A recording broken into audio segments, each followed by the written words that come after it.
Salut à toutes et à tous et bienvenue à cette nouvelle édition de Canal Sport, votre rendez-vous hebdomadaire consacré au sport sur Canal 3 à Bénin. Au menu ce soir, des championnats nationaux dans deux disciplines collectives.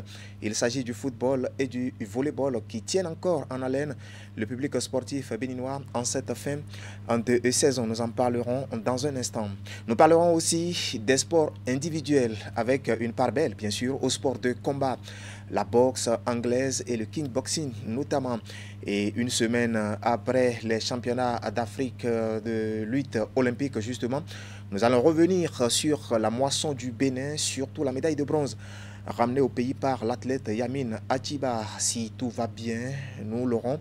Sinon, nous aurons l'intéressé en ligne depuis la France. Et puis, la presse sportive s'invite aussi au festin.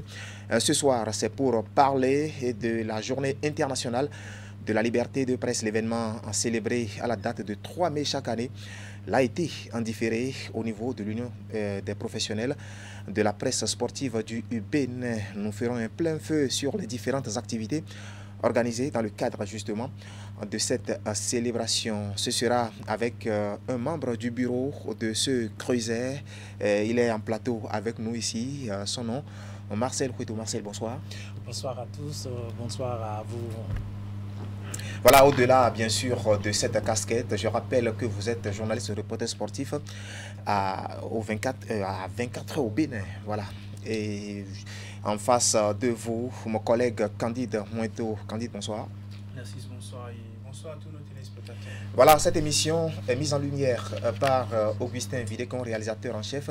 Et à ses côtés, et trois grands messieurs, Jules Etcho et Francis Kokou à la régie première et Hippolyte Smao, bien sûr, à la régie finale. Voilà l'équipe qui vous tiendra compagnie pour cette aventure vespérale. Pour commencer, notre traditionnel tour d'horizon de l'actualité avec notre rubrique Fil Info.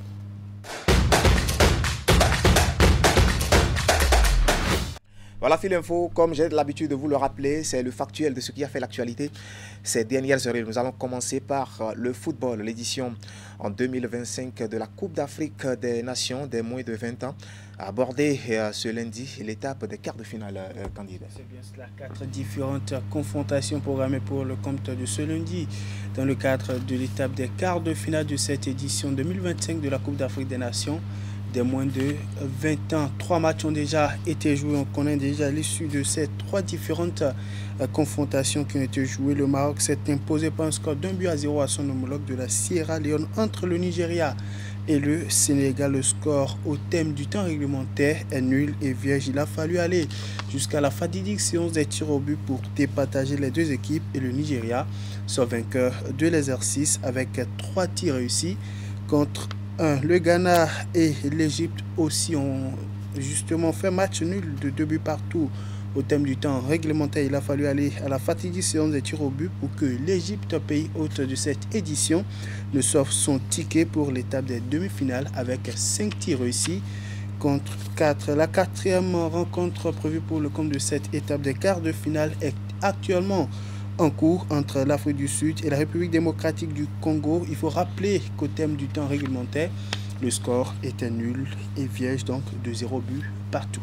Voilà, c'est une affaire de match nul et surtout de tir au but. On va voir si l'issue de cette dernière rencontre des quarts de finale sera aussi au niveau des tirs au but. Football toujours, mais retour au pays pour parler bien sûr des championnats nationaux. On jouait le week-end écoulé, la 30e journée de la Ligue professionnelle de football du Bénin. Il y avait au total 17 matchs au programme. C'est bien cela, dans 9 au niveau de la poule A. L'équipe du Real Sport s'est imposée en déplacement sur le terrain d'Abeille FC par un score de 2 buts à 1. Score nul d'1 but partout entre Beki FC et son homologue du FC de Comé. Les Buffles du Borgou se sont imposés 1 but à 0 en déplacement en équipe pour affronter les Cavaliers. Dynamo FC d'Abomey et l'AS Takouné ont partagé les points au bout d'un score nul d'1 but partout. Score nul et vierge entre Banigansé et Dadja Football Club, actuel leader de la zone. L'équipe de Damissa Football Club s'est imposée par un score de 2 buts à 1 à son homologue de l'Est Tonnerre de Boycon. Score nul et vierge entre Dynamo de Parakou et Dynamique FC de Djougou. 1 but à 0 pour la victoire d'Espoir FC et de Savalou et Loto Popo Football Club respectivement devant le promu Boa FC et puis l'équipe de Pontet Football Club. Le classement dans la zone est toujours dominé par Dadia Football Club avec un total de 55 points contre un goal différentiel de plus 15. L'US Cavalier vient en deuxième position dans cette poule avec 52 points contre un goal différentiel de plus 11. 51 points contre pour Damissa Football Club qui ferme le top 3 dans cette poule avec un goal différentiel de plus 15. 49 points contre pour Dynamo FC d'Abomey et Audio FC de Commun respectivement 4e et 5e dans cette poule. L'Autopopo est 6e de la poule avec 48 points contre 47 points pour Espoir FC de Savalou qui vient en 7e position. Les Buffles du Borgou logent à la 8e place dans cette zone et puis Baningansé vient en 9e position avec 42 points au compteur et un goal différentiel de plus 3. On va s'intéresser maintenant à la poule B pour le compte de cette 30e journée de la Ligue professionnelle de football du Bénin. Victoire en déplacement pour les policiers sur les installations du stade Omnisport de Tofo pour affronter leurs homologues. Sinon, les militaires d'Adidja. Score nul et vierge entre Coton Football Club et l'AS Cotonou 3-0 pour la victoire de l'AS Soubemap devant son homologue de Sitatunga Football Club. Score nul et vierge entre l'USS Krake et Aziza Football Club 2-0 pour la victoire en déplacement à Tofo pour les hommes donc de Aïma Football Club devant leurs homologues les portuaires de l'ASPAC. 2-0 pour la victoire de l'ASFO Dragon Football Club et la JS Pobet respectivement devant Avant Communisport, la JA Ketou et l'Étoile Filante. Le classement dans cette poule est dominé par Coton Football Club qui ne lâche pas la première place dans cette poule depuis que l'équipe a pris cette place chez l'équipe des Dragons de Lomé. L'équipe de Ouida compte un total de 53 points au compteur, un goal différentiel de plus 15. 50 points au compteur pour l'AS Soubemba qui vient en deuxième position avec 50 points au compteur, un goal différentiel de plus 17. 48 points au compteur pour l'équipe des Dragons de Lomé et Aïma Football Club qui viennent en 3e et 4e position dans la poule. 46 points au compteur pour la jeunesse sportive de Pobet qui est 5e de la poule. L'USS Krake loge à la 6e place, Asvo 7e, Aspark 8e et puis la 9e place est pour les Adiaka Loulou de l'AS Cotonou avec un total de 37 points au compteur et un goal différentiel de plus 1. Voilà, et on aura ainsi fait le point sur l'ensemble de ces rencontres qui comptaient, il faut le rappeler, pour la 30e journée du championnat national d'élite. Marcel Ruito, nous avons vu surtout au niveau du classement général qu'un certain nombre de cadres du football béninois sont en difficulté. Je vais parler surtout des Buffles du Borgou, mais aussi un tout petit peu des Dragons de Lomé qui traînent encore les pas. Oui, depuis un certain temps, on a compris, ce n'est plus les Dragons qu'on connaissait par le passé quand nous on était plus jeunes. Ça ne crache plus du feu. Ils ont parfois de difficultés, mais cette année, ils ont fait un peu plus d'efforts à essayer de titiller la tête de ce groupe jusqu'à ce que ça commence par trembler un peu. C'est une question de compétition, c'est aussi une question d'endurance. Et quand vous êtes dans ce que les athlètes appellent la course de fond, il faut avoir un effectif suffisamment étoffé pour que quand il y a de ces petites difficultés, vous ayez de quoi relayer. Malheureusement, les Dragons de difficultés à coordonner réellement cette équipe, ce groupe, pour évoluer comme cela se doit. Les Buffles également font quand même quelques efforts, mais ce n'est pas ces Buffles qu'on connaissait par le passé. C'est vrai qu'il y a de nouvelles équipes qui apparaissent comme Dadia FC. Non, ce n'est pas depuis, sur les 5 dernières années, on n'a plus vu les anciennes équipes qu'on connaissait comme les Dragons, comme les Requins, qui imposent leur suprême. D'autres ont pris, voilà, Popo, Aïma, ces jeunes clubs qui sont venus s'imposer depuis un certain temps. J'espère qu'avec le temps, les Dragons, avec leurs dirigeants, vont comprendre qu'ils ont un rôle à jouer parce que c'est des équipes qui sont carrément historiques dans le football béninois et qui doivent reprendre du poids de la bête pour imposer leur suprématie. Voilà, on va changer de discipline pour s'intéresser maintenant à la balle au panier candide. La première phase de la Ligue professionnelle de basketball a pris fin depuis le dimanche 4 mai dernier. L'étape suivante, elle s'ouvre cette semaine. Il s'agit de la phase de qualification qui s'ouvre samedi prochain avec les équipes qualifiées au niveau de chaque conférence pour la suite du challenge. Parlant d'équipes qualifiées au niveau de la conférence Nord, il y a Aspal BBC qui a terminé bien entendu à la première place au niveau de la conférence Nord chez les hommes. On a aussi Nungum Basketball Club Bosco Star et l'US Guéma chez les hommes et Kobourou Cavalier Associés et Cabas au niveau des dames, toujours au cours donc, de cette conférence nord. Du côté de la conférence sud, nous avons Elan Coton BBC, Énergie BBC, Aspac BBC et Renaissance BBC chez les hommes. Avant-coup, Omnisport et AOL respectivement positionnés 5e et 6e au thème de la première phase, ne vont donc pas disputer la prochaine phase. Et puis au niveau des dames, nous avons Énergie BBC, Elan Coton BBC, Aspac BBC et la Renaissance BBC qui accèdent, elles, justement, à ces différentes équipes qui accèdent à la phase de qualification du championnat. La phase de qualification qui se déroulera en match aller-retour pour les 3 meilleures équipes pour l'étape de Elite 6. Selon le règlement spécial de la compétition, à l'issue donc de cette phase de qualification, il sera établi un classement pour déterminer les 3 premières équipes pour la phase 3, c'est dite Elite 6.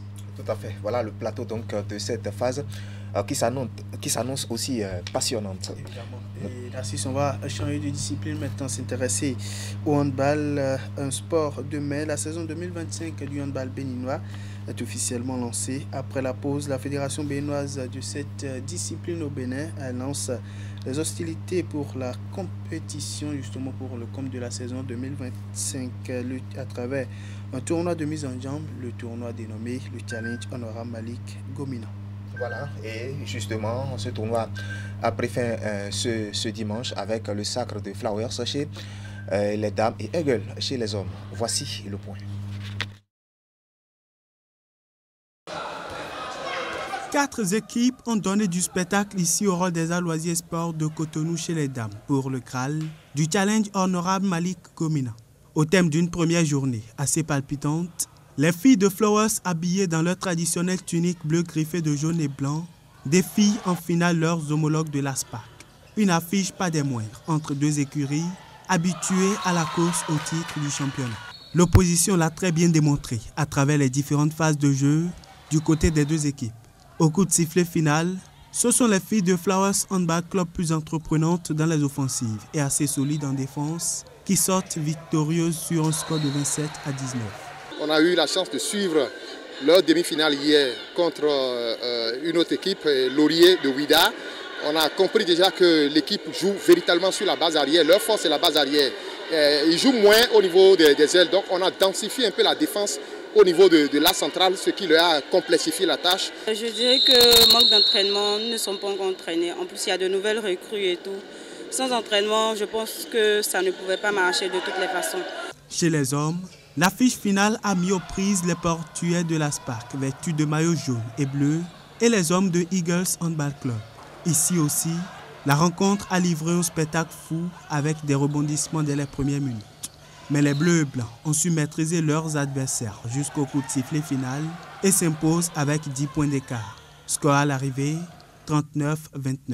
Notre adversaire du jour a été plus physique que nous et c'est le début de saison. Donc on est encore en train de chercher le rythme. On espère qu'on ne pourra pas présenter ce genre de visage pour le reste de la saison. Il faut reconnaître que pendant le championnat amateur passé, ils nous avaient gagné et ils nous ont privés du titre. Donc le travail a été redoublé, donc on a redoublé d'ardeur. L'esprit revanchard et surtout conquérant a donc permis à Eagles Handball Club de s'offrir le trophée chez les hommes. Une compétition parrainée par l'honorable Malik Gomina qui vient soutenir la promotion du sport et du handball inclusif en particulier. Une image à cette compétition, ce n'est pas à dessein.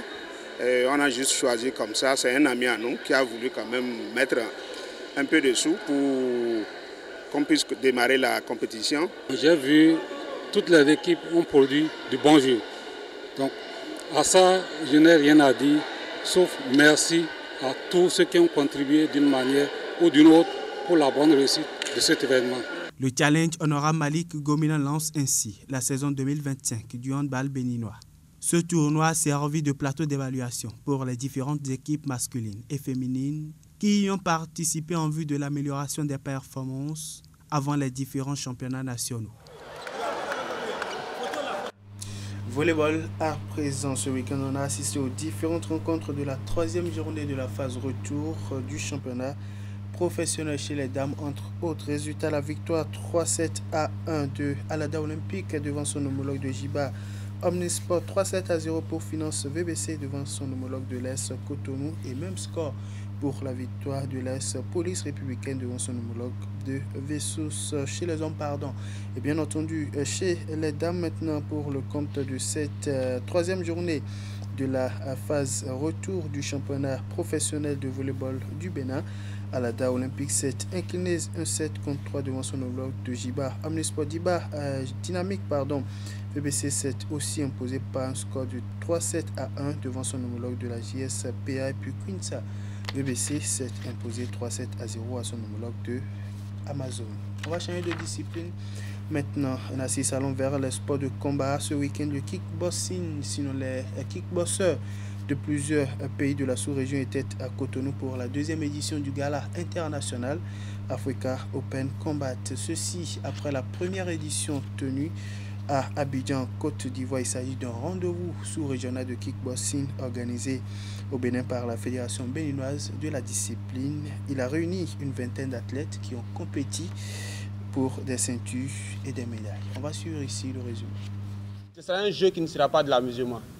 Il va repartir avec une ceinture de taille. J'ai bien dit une ceinture de taille, ceinture de pantalon. Il a besoin de ceinture, il va repartir avec ceinture. Des réactions en conférence de presse avant le rendez-vous qui donnaient déjà une idée sur le visage de la compétition. Et dès que le a sonné sur le ring, le spectacle a bel et bien captivé les attentions.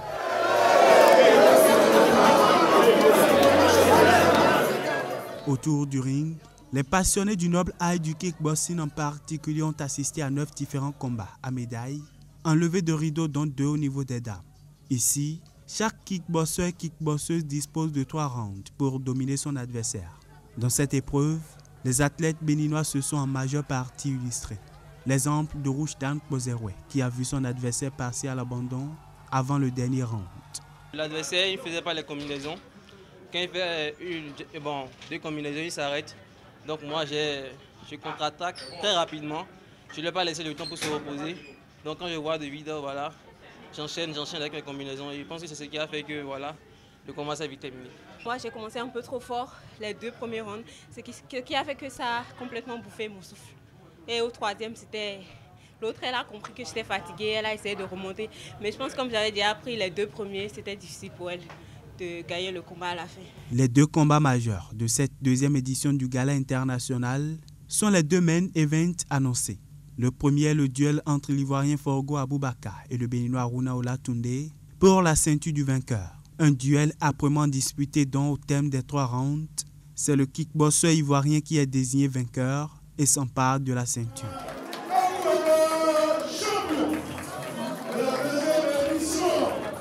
L'ultime combat de ce rendez-vous sous-régional de kickboxing est celui de remise en jeu de ceinture du Béninois Anoud Nouati qui défie l'Ivoirien Koubo Sepe. C'est un main event qui a été à suspens jusqu'au bout entre 2 adversaires ambitieux. Le détenteur de la ceinture veut bien conserver son acquis, mais son adversaire venu de la Côte d'Ivoire compte bien repartir avec. À l'issue des 3 premières reprises, le kickboxer béninois est déclaré vainqueur du combat et conserve sa ceinture après un duel difficile. Il était coup de taille, donc il arrivait à faire les esquives. Je voulais aller en kick, mais j'ai vu que c'est un boxeur. Donc je suis revenu au point, c'est là que j'ai pu gérer. Tout comme à Abidjan en 2024, le Gala international Africa Open Combat 2025 a été une belle fête de kickboxing à Cotonou. Un point à l'actif de la fêtière de la discipline au Bénin. Je suis très heureux d'abord que cette soirée se soit bien passée sans qu'on ait des blessés. C'est la première chose. Certes, nous avons laissé partir une ceinture, mais c'est de bonne guerre. Je crois que les autres qui sont arrivés ici au Bénin ne sont pas venus également juste pour le spectacle. Apothéose de la 2e édition du Gala international Africa Open Combat à Cotonou. Le rendez-vous de la 3e édition est pris pour le mois d'août 2025 à Abidjan en Côte d'Ivoire où les athlètes des différents pays vont se retrouver pour un nouveau challenge.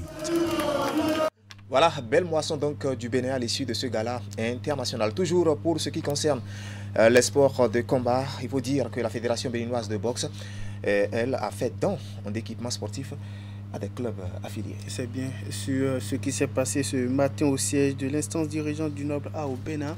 Comme vous allez le voir sur les images, au total 26 clubs affiliés et actifs ont été honorés à travers un important lot d'équipements dans des emballages reçus par les responsables de ces clubs. On peut voir des gants, des sacs, des t-shirts, des bandes et bien d'autres matériels. Un geste vu comme une bouffée d'oxygène par les bénéficiaires. Je vous propose ici la réaction de quelques-uns d'entre eux, mais ils sont précédés du président de la Fédération béninoise de boxe qui nous fait part du bien fondé de cet appui de matériel aux différents clubs.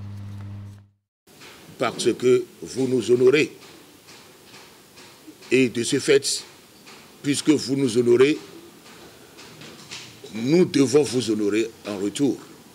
C'est un geste louable et je souhaiterais que ça continue dans cette lancée-là parce que les clubs ont souffert longtemps. C'est vraiment salutaire étant donné que tous les clubs ont besoin d'être soutenus, d'être accompagnés, que ce soit de façon technique, de façon financière, afin de permettre quand même à nos jeunes bosseurs, à nos bosseurs amateurs et professionnels de renforcer leurs capacités avec les instruments, les équipements qu'il faut afin de donner le meilleur d'eux sur le terrain. Il y a longtemps qu'on a encore eu l'opportunité d'assister à des cérémonies de ce genre, notamment la remise des lots d'équipements pour accompagner les efforts des différentes écuries qui sont sous le tutelle de la Fédération béninoise de boxe.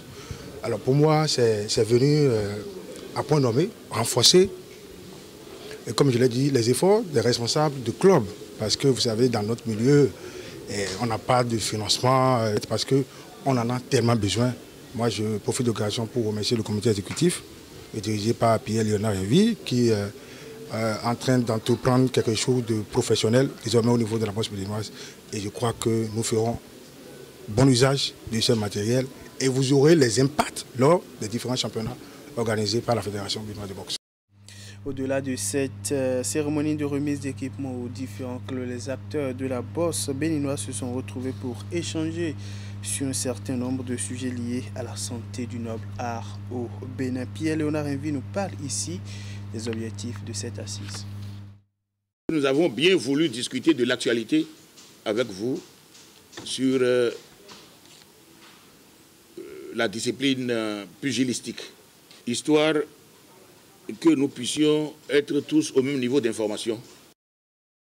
On parle roller sport à présent. Ce dimanche 11 mai 2025, les athlètes étaient du côté de Calavi, précisément sur l'esplanade du nouveau marché de Gros pour honorer le rendez-vous de la 70e édition du Challenge Cotonou Skating Open. Un rendez-vous qui met en compétition les athlètes des différentes équipes affiliées à la fédération. Il s'agit d'une échéance qui offre une mise en condition de mise en jambe pour les athlètes et sert aussi de plateau d'évaluation et de détection pour les prochaines joutes internationales. Durant plusieurs heures, les patineurs des différentes catégories, aussi bien mini, super mini, cadet et élite, se sont mesurés et dans plusieurs épreuves dont le speed skating 1000 et 5000 mètres à point, le skateboarding, le inline freestyle, slalom, battle et free jump. Suivez ici un extrait de quelques athlètes qui ont participé à cette édition du Challenge Cotonou Skating Open. Au niveau des 1000 mètres, j'ai essayé habituellement pour les 1000 mètres. Je me mets souvent derrière mon adversaire. Quand je sais que je suis plus en concurrence avec quelqu'un, je reste souvent derrière la personne et on suit le peloton ainsi. Mais pour cette course, c'était un peu plus délicate. Ce n'était pas les mêmes adversaires qu'avant, c'était différent. Donc il y avait plus d'allure. Et disons que habituellement, je n'ai pas besoin d'accélérer au début avant de pouvoir dépasser ou bien de coller mon adversaire. On suivait habituellement un rythme. Mais maintenant, le niveau a changé. Et comme le niveau a changé, cette fois-ci, comme ce sont de grands adversaires, pour pouvoir les suivre, il faut un certain rythme. Donc, j'ai essayé de m'habituer à ce rythme et je n'ai pas pu tenir vers la fin. Il y a eu encore plus d'amélioration que les jours passés. On a trouvé certaines difficultés, mais ce n'était pas si difficile que ça. J'ai donné le meilleur de moi-même et j'ai réussi toutes les étapes. Je pense améliorer mon bon scène figure et aussi mon show vite. faut dire que ce 70e acte du challenge est le 3e organisé au cours, sinon ce début d'année 2025 et au thème. Le niveau est en ascendance par rapport aux 2 premiers actes enregistrés. À cet effet, suivez ici un extrait du vice-président de la Fédération béninoise de roller sport. J'avoue que la 70e édition, on n'est qu'au début de ce programme, au cours de cette saison. Mais déjà pour une 3e édition, au lancement de cette saison, je crois que la performance a évolué. Au début, ils avaient quelques difficultés à mieux maîtriser le site, qui est un tout nouveau site après la démolition du stade général Mathieu Kérokou. Les 2 premières éditions ont permis de véritablement maîtriser les contours de la piste. Et là, ce que nous avons eu à cette édition, la 70e édition, nous permet de nous replonger dans nos performances et véritablement de comparer ces performances à ce que nous avions eu auparavant. Le challenge a toujours été, donc le pilier, a été l'espace sur lequel la direction technique nationale puisse les meilleurs véritablement qui ressortent des différentes éditions jusqu'au championnat national, quitte à voir à encore chercher au niveau national pour les amener donc au niveau international pour représenter le Bénin aux compétitions internationales. Allez, voilà qui met un thème à cette toute première rubrique de ce nouveau numéro de Canal Sport, justement de ce 12 mai 2025. Voilà, merci Candide pour ce traditionnel tour d'horizon. Mais avant de partir, nous allons quand même dire un mot sur un certain nombre de sujets vus justement dans cette rubrique. D'abord, le tout dernier qui concerne, je vais dire, le roller sport. C'est un sport qui a ramené, on l'a souvent dit, beaucoup de lauriers chez l'international. Alors, que vous inspire aujourd'hui la régularité constatée au niveau des championnats domestiques? Non, il faut dire que ça fait partie des disciplines qui sont en train de prendre de la valeur chez nous. Ce n'était pas très connu. Mais je crois que le fait de l'avoir découvert, j'ai vu des jeunes, il y a beaucoup de jeunes. La dernière fois, ils étaient en dehors, ils ont fait le tour de l'Afrique où on a vu quand même des athlètes qui ont commencé par montrer que c'est un sport qui a encore de l'avenir, qui va évoluer avec des jeunes qui sont très déterminés, très engagés. L'avantage, c'est que c'est un sport qui n'était pas très connu en Afrique. Donc un peu partout en Afrique, tout le monde est en train de se mettre à l'apprentissage. Et du coup, ça permet quand même aux athlètes béninois de concurrencer réellement parce qu'ils ont pris la chose au sérieux. Déjà, ils avaient l'espace de l'esplanade du stade de l'Amitié et après, rapidement, ils ont trouvé d'autres espaces qui fait qu'ils n'ont pas arrêté de travailler, ils ont continué à travailler. Et je crois que ça donne de bon augure. C'est un sport qui a de l'avenir et avec le temps, je crois qu'ils vont pouvoir s'imposer comme... Ça va s'imposer chez nous comme l'une des disciplines sportives qui rapporte beaucoup plus de médailles. Voilà. Nous allons passer tout à l'heure à notre rubrique Grand Angle avec un de nos interlocuteurs qui est déjà en ligne. Mais avant, un mot sur le sujet remise d'équipement au club au niveau de la boxe béninoise. Oui, la boxe, je me rappelais à l'époque des grands boxeurs comme Soweto au Bénin, c'était l'une des disciplines qui était très bien connue ou qui tout de suite attirait beaucoup de public. Il fut un temps où c'est un peu retombé, mais vous avez vu l'affluence qu'il y a eu autour de la compétition ces derniers temps. C'est dit que pratiquement de façon générale chez nous, il y a beaucoup de disciplines où avec la volonté de l'État, ça commence par reprendre parce que les athlètes ont un peu plus de soutien, il y a un peu plus d'appui. Et avec la volonté, particulièrement la boxe, depuis un certain temps, les nôtres ont commencé par reprendre de la valeur. Et avec ces compétitions où les Béninois sont présents, il n'y a pas de grands sportifs sans grande compétition. Et c'est plus vous participez à cette compétition que vous prenez de la valeur, vous prenez de l'expérience et vous évoluez. Et je crois que c'est ce qui se passe un peu aussi au niveau de la bosse, parce que depuis un certain temps, je crois que la bosse commence par un regain d'activité. Et ça commence par prendre de la valeur. De toutes les façons, c'est l'un des sports individuels les plus titrés et du Bénin qui ont ramené beaucoup de lauriers. Et c'était donc notre rubrique Fil Info. Et d'une rubrique à une autre, nous allons passer maintenant à Grand Angle.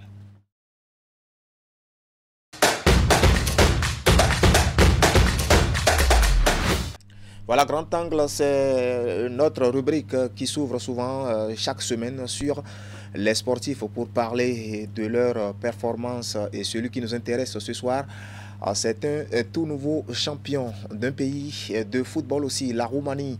Vous devinez déjà, il s'agit de David qui pour la deuxième fois, vient de décrocher le titre de champion en Roumanie avec un autre club. Il a été déjà il y a 2 ans, en 2023 pour être plus précis, et il est au bout du fil. David, bonsoir. Bonsoir Nassi. D'abord, félicitations pour ce titre, le 2e en Roumanie. Oui, merci beaucoup, ça fait plaisir. Voilà, nous avons vu, personnellement, vous avez eu un peu de difficultés cette saison. Il y a eu des blessures qui vous ont ralenti dans l'effort, si bien que vous n'avez pas participé comme nous on le voulait à cette saison. Oui, comme tu l'as bien dit, vous avez bien commencé la saison, mais malheureusement, je suis parti en équipe nationale et je suis rentré avec une grave blessure. Mais Dieu a fait que je suis passé, comment dirais-je, on m'avait dit que je devais me faire opérer, finalement, ça a été sans opération, mais ça m'a éloigné du terrain pendant quelques mois, ce qui m'a un peu fait perdre ma place de titulaire, mais bon, c'est la vie de footballeur que comme ça, mais c'est une saison comme ça, fini par être champion, c'est quand même un titre que j'accepte avec tous les sacrifices que j'ai fait, quoi. Tout à fait. Alors, je rappelle que vous avez décroché notre appel depuis la Roumanie ce soir. Dites-nous, 2e titre justement en Roumanie, quelle appréciation vous en faites? Quels sont vos sentiments quand on est 2 fois champion d'un pays avec 2 clubs différents, il faut le rappeler? Oui, c'est un sentiment de fierté. Je suis vraiment fier de réaliser ça. Et je suis vraiment content par rapport, comme j'ai dit, par rapport à cette saison qui a été vraiment difficile pour moi. Donc terminer avec le titre de champion, c'est vraiment un grand soulagement pour moi. Et je suis vraiment content de cette saison, même si j'ai eu des difficultés, je suis...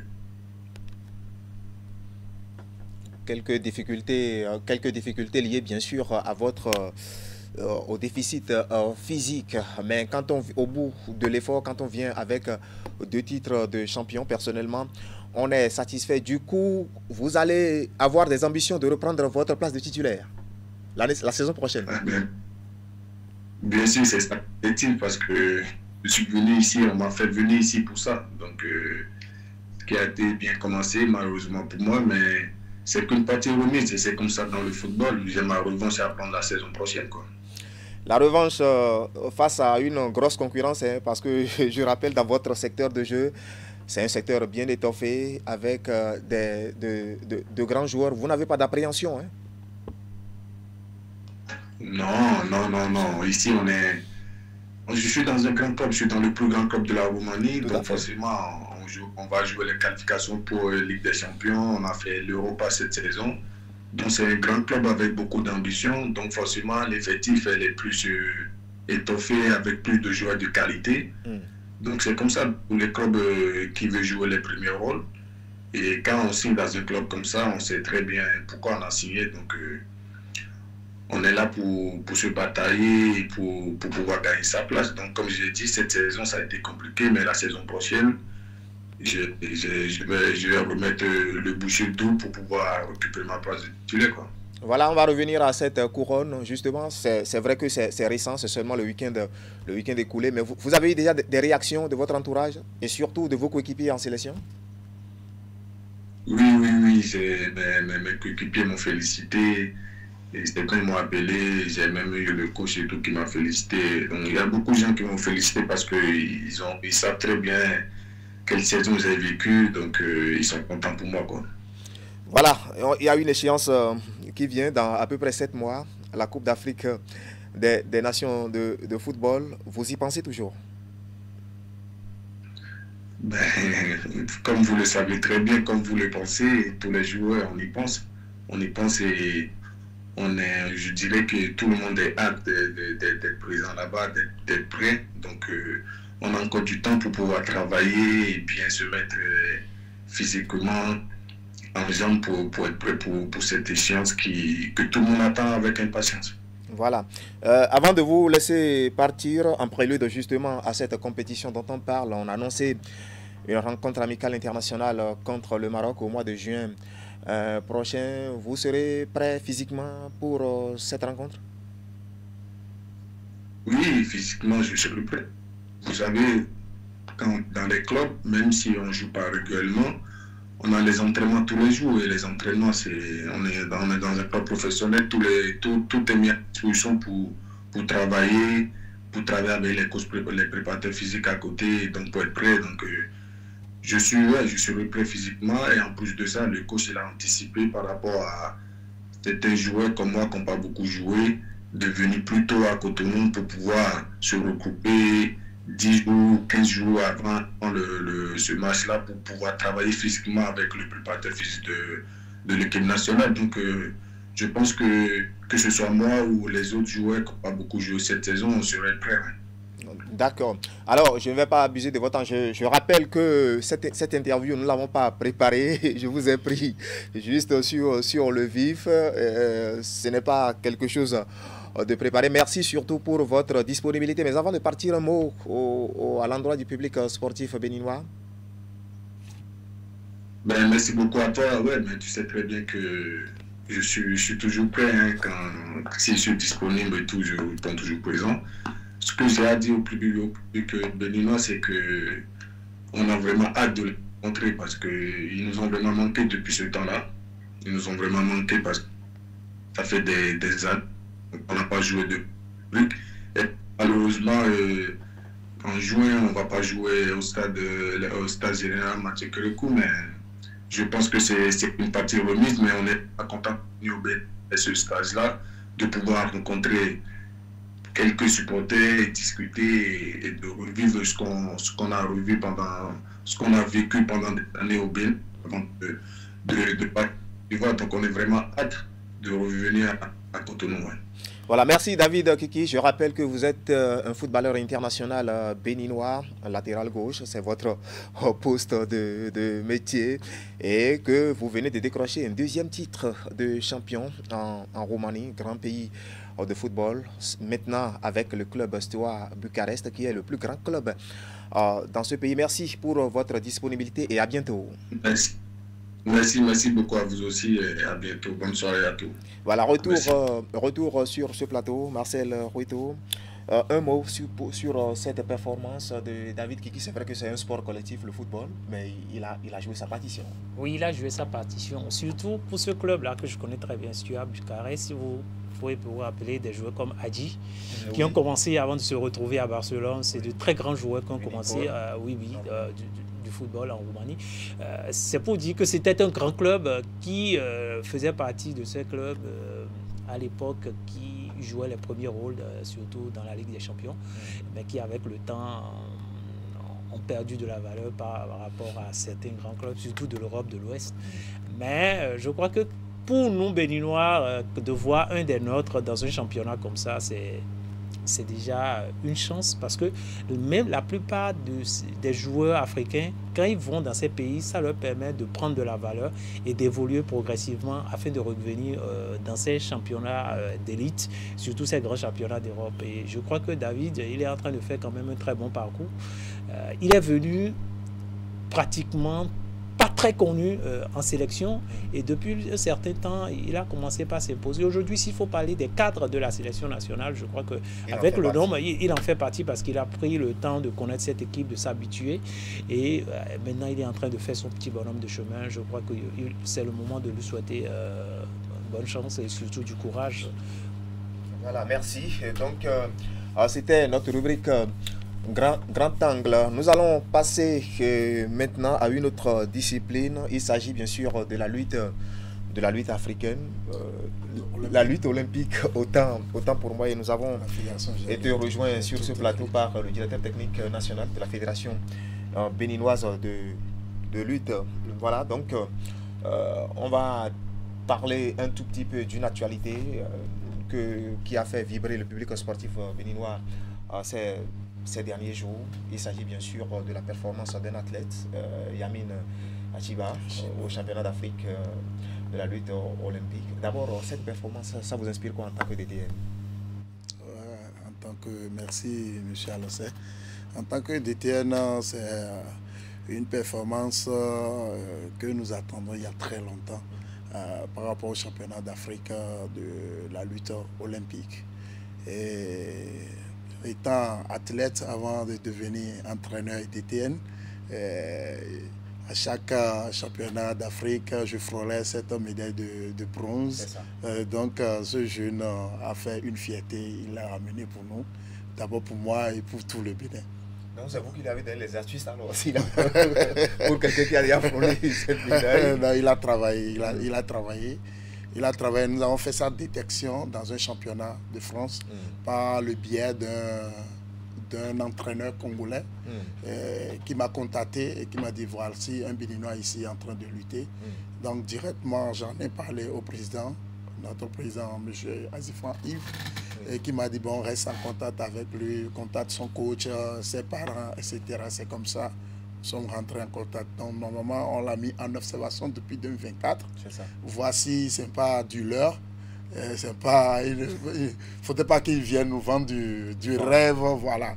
Donc depuis 2024, on l'a mis en observation et en 2025, maintenant on s'est dit bon, c'est bon, il peut descendre, on va voir ce qu'il peut faire avec nous. Et il a fait déjà, il a déjà crevé l'écran. Je vais revenir à vous tout à l'heure, mais en attendant, j'en parlais en début d'émission, la presse sportive aussi s'invite au festin ce soir avec la célébration de la Journée internationale de la liberté de presse et l'Union des professionnels de la presse sportive du Bénin a encore célébré l'événement cette année, mais en différé. C'était bien sûr, de toute la façon, tout a pris fin le week-end écoulé, comme vous le voyez sur ces images. C'est l'une des activités inscrites au programme de cette célébration, justement.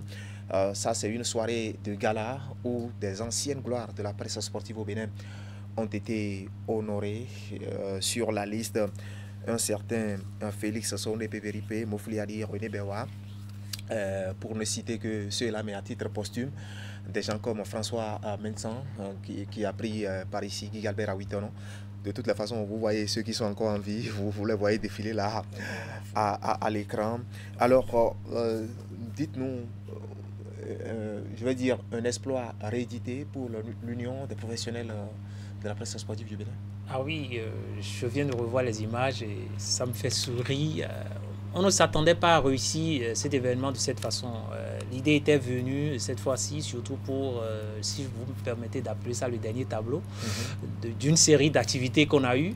On a commencé par une formation le jeudi dernier où on a réuni les reporters sportifs. On va d'ailleurs voir les images de la formation aussi. D'accord. Et on a essayé quand même de faire ce qu'on appelle rappel de tout ce qui est régiment. Et là, c'est le doyen Moufliadi qui était le formateur. Voilà, Moufliadi, pour ceux qui le connaissent, l'une des anciens reporters très expérimentés qui a partagé ses expériences avec la jeune génération. Et après cette formation qui quand même a été pour nous une manière de revoir nos qualités, de revoir tous ces éléments dont a besoin un bon reporter sportif pour réussir ses comptes rendus. Alors après cette formation, le jeudi, nous avons attendu le samedi pour enchaîner avec d'autres activités. Et d'abord, c'était une initiative qui sort un peu de l'ordinaire. On dit le journaliste c'est l'éveilleur de conscience, mais au-delà de ça, nous sommes dit nous n'allons pas rester là à ne être que celui qui donne le conseil, celui qui nous allons aussi montrer quand même que nous faisons partie de la société et nous sommes là. Alors avec la Société Générale de Gestion des Déchets et de la Salubrité, la SGDS, qui a été pour nous un soutien, nous avons estimé que d'abord, l'idée est venue du fait que dans les stades, on voit le public qui vient, qui laisse des déchets, qui salissent. Nous avons peut-être chez nous une mauvaise habitude. Nous avons les poubelles, mais nous préférons jeter un peu partout nos déchets. Nous avons montré que ce milieu, c'est un milieu où nous faisons le sport. Nous cherchons à travers le sport à avoir une santé vraiment saine, mais il nous faut aussi un environnement un environnement sain. Et à partir de ce moment, nous, journalistes, nous avons dit, nous n'allons pas rester là tout le temps à ne donner que des conseils. Il faut que nous sortons, il faut que ce soit nous qui montrons l'exemple, que nous devons faire le sport dans un environnement propre, un environnement sain. Et nous avons décidé à l'édition passée, l'année dernière, d'aller au stade René Pleven, de ramasser, de donner le bon exemple, d'enlever les déchets avec le soutien de la SGDS. Et cette année, nous avons dit, au lieu de rester dans un vase clos, il faut qu'on sorte. Il faut qu'on aille montrer au public ce geste, ce comportement de citoyen pour avoir un environnement propre. Vous n'êtes pas sans savoir qu'avec cette société, le Bénin a fait un grand bond. Le Bénin aujourd'hui, dans l'espace francophone, la ville Cotonou est la ville la plus propre de l'espace francophone et la 6e ville la plus propre en Afrique. Et vous avez participé à cette propriété. Voilà, et nous avons dit que nous avons aussi un rôle à jouer. Ça ne sert à rien de passer le temps à dire aux autres que c'est la SGDS qui fait cette prouesse, qui fait beaucoup de choses pour qu'aujourd'hui on soit à ce niveau. Nous aussi, nous avons un rôle à jouer et c'est dans cette optique que nous sommes sortis. Pour enfiler le costume éco-citoyen. Éco-citoyen sorti. Allez ramasser. Et tenez-vous tranquille, nous avons choisi un quartier que vous connaissez. Quartier Zongo, la morcée de Zongo, à partir du Blue Zone. Oui. Nous avons décidé de défier quand même la salubrité et d'aller montrer que nous pouvons faire quelque chose. Nous sommes allés ramasser les sachets et nous avons parcouru le tronçon depuis la zone de Zongo, la mosquée de Zongo, tout le trajet jusqu'au carrefour Une-Africa et ensuite prison civile, pour montrer quand même que nous sommes aussi des citoyens, nous pouvons le faire et nous faisons partie de la société. Au demeurant, nous avons eu le temps de sensibiliser la population, ça c'est notre rôle, de leur montrer que ça ne sert à rien de jeter les hommes, surtout en cette période de saison pluvieuse, où les caniveaux, puisque vous jetez les ordures, les déchets dans les caniveaux sont bouchés, le retour c'est que vous aurez de l'eau chez vous, sale. Alors nous avons sensibilisé et surtout leur dit que la SGDS, les efforts qu'ils font, il faut quand même encourager, puisque ce sont les nôtres qui travaillent dans cette société et il faut les payer. Nous avons besoin chacun, pour contribuer et soutenir la SGDS, c'est de payer nos factures. Et nous avons sensibilisé la population avec l'aide. Par rapport au règlement des factures. Voilà, par rapport au règlement des factures, avec l'aide de ceux qui s'y connaissent, les sachants de la SGDS qui nous ont accompagnés. Et je tenais surtout à remercier le directeur général de la départemental de la police qui a apprécié ce rôle et qui nous a encadrés, qui nous a soutenus, qui nous a accompagnés sur le trajet. Jusqu'à la veille, je puis vous dire que ce n'était pas évident qu'on puisse avoir l'autorisation, mais quand il a pris le document, il a dit non, avec ce geste-là, je suis pour tout ce qui est assainissement. Donc, la police nous a accompagnés. On va donc dire merci. Vraiment, je tiens à les remercier sincèrement pour ce rôle, parce que je me rappelais, je me dis, est-ce qu'on aura cette autorisation? Mais on l'a eu et on a pu réussir cette activité. Voilà. Et ça nous a vraiment honorés. Nous nous sommes sentis fiers de célébrer à notre manière la journée internationale de la liberté de la presse. Mais non seulement en dehors de ça, nous sommes, en tant que reporter sportif, essayés à faire du beach volley. Wow.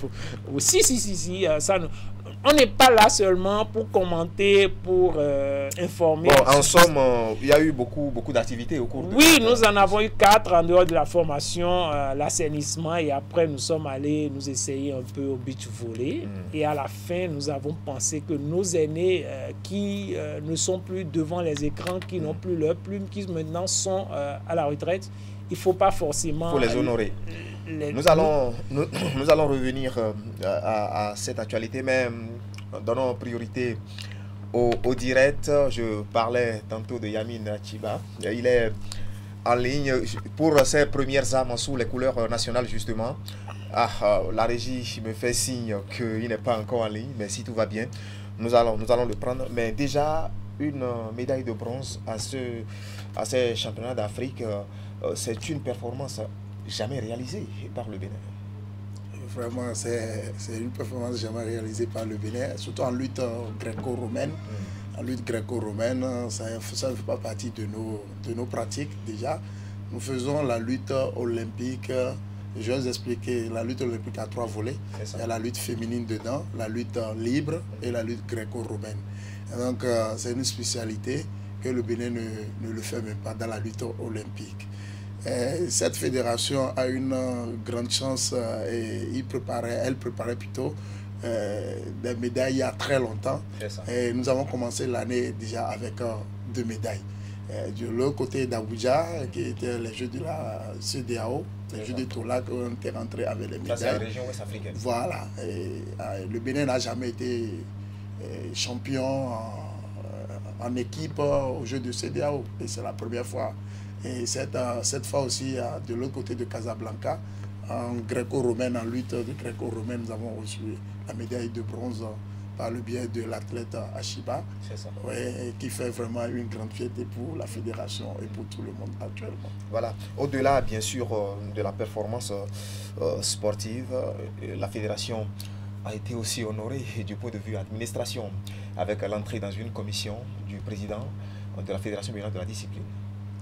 Ouais, ça a été déjà notre souhait. Et ce n'est même pas le poste que nous voulons pour notre président, parce qu'aujourd'hui, sans vous mentir, c'est l'un des présidents les plus jeunes que moi je compte, et qui n'aime pas prostituer le sport d'abord, et qui fait un grand développement pour cette discipline. Depuis que moi je suis en train de pratiquer cette discipline, c'est la première fois que j'ai vu quelqu'un qui l'a vraiment porté au haut, et que nous-mêmes, nous le soutenons et nous restons derrière lui pour pouvoir... Mais il est trop discret, le président. Il est trop discret.